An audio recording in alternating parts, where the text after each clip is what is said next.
السلام عليكم ورحمة الله وبركاته. أهلا بيكم يا حلوين في فيديو جديد من قناة أكلة بيتي. النهاردة هنعمل مع بعض طاسة البيض للفطار أو العشاء. يلا بينا نسمي الله ونصلي على الرسول ونشوف المقادير.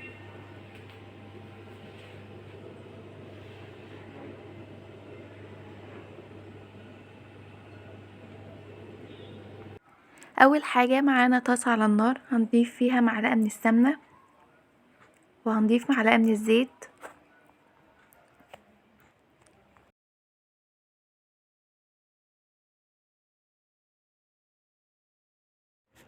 بعد كده هنضيف شرايح من الطماطم زي ما انتوا شايفين.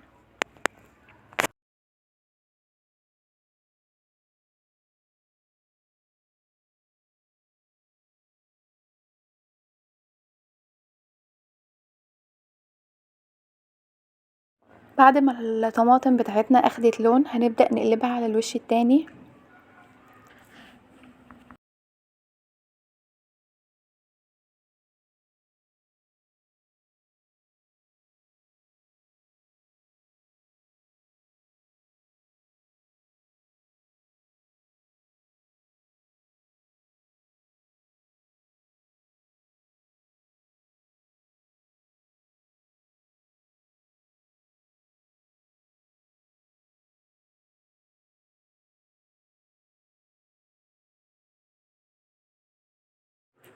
بعد كده هنضيف البيض. انا ضفت 3 بيضات عليهم رشة ملح ورشة فلفل.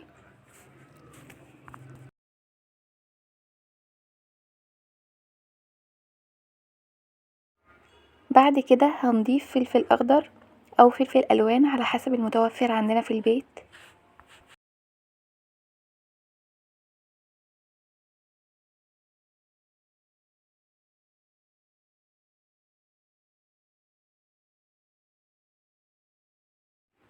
بعد كده هنضيف زيتون.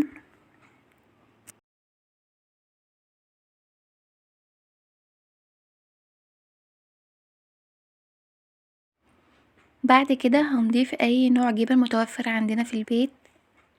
بعد كده هنغطيها وهنسيبها لمدة دقيقتين على نار هادية.